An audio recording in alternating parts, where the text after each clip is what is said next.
Hi hello నమస్తే welcome to మన 9 TV న్యూస్కు స్వాగతం. నేను శంకర్ గౌడ్.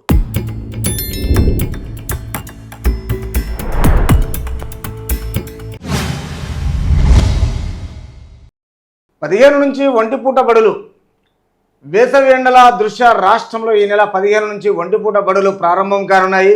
ప్రభుత్వ ప్రైవేటు సహా అన్ని యాజమాన్యాల పరిధిలోని ఉన్నత పాఠశాలల్లో ఉదయం 8 నుంచి మధ్యాహ్నము 12 వరకు తరగతులు నిర్వహించాలని పాఠశాల విద్యాశాఖ గురువారం ఉత్తర్వులు జారీ చేసింది. సో గత ప్రభుత్వానికి కాంగ్రెస్ ప్రభుత్వానికి చూస్తే గత ప్రభుత్వము మధ్యలో ఏదో ఒక రోజు చిన్న పిల్లలకు లంచ్ ఏర్పాటు చేస్తాము, బ్రేక్ఫాస్ట్ ఏర్పాటు చేస్తాము, బ్రేక్ఫాస్ట్ లంచ్ చేసి పిల్లలను బాగా చూస్తాను ఒక్క రోజు చూసి దేశమంతా అంటే ఒక రాష్ట్రమంతా చెప్పుకున్నది.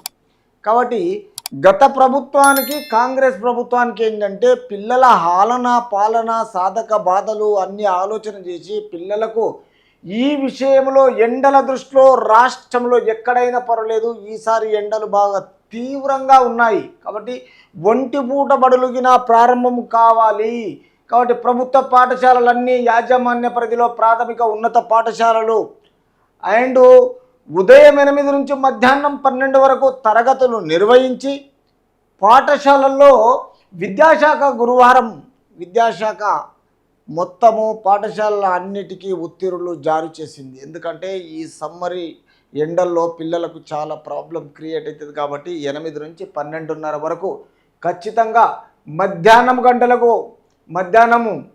12:30 గంటలకు విద్యార్థులందరికీ భోజనము అందించాలి అని సూచించింది. తర్వాత 10వ తరగతి పరీక్షలు రాయనున్న విద్యార్థులకు ప్రత్యేక తరగతులు కొనసాగుతాయని తెలుస్తున్నది. ఎందుకంటే ఈ విషయంలో ఎస్ఎస్సి పరీక్ష కేంద్రాలు పాఠశాలలు మధ్యాహ్నం 1 గంట నుంచి సాయంత్రం 5 గంటల వరకు ఖచ్చితంగా ఇవి నడుస్తాయని పేర్కొంది. ఏప్రిల్ 23న విద్యా సంవత్సరము చివరి పని దినమని ఆ ఉత్తర్వుల్లో విద్యాశాఖ ఉత్తర్వులు జారీ చేసింది. కాబట్టి చిన్నపిల్లల విషయంలో ఒక టైమింగ్స్ అనేది స్కూల్స్కు, ఎగ్జామ్స్కు అండ్ తర్వాత బ్రేక్ఫాస్ట్కు, లంచ్కు అండ్ ఎస్ఎస్సి 1 గంట నుంచి 5 గంటల వరకు కంటిన్యూగా నడిచి పిల్లలకు రేపు పరీక్ష జరిగే విధానములో పిల్లలకు ఏ లెసన్స్ ఉన్నాయి, ఏమి అప్డేట్ చేయాలి అనేది రాష్ట్రంలో విద్యుత్ శాఖ ఈ ఉత్తర్వులు జారీ చేసి పిల్లల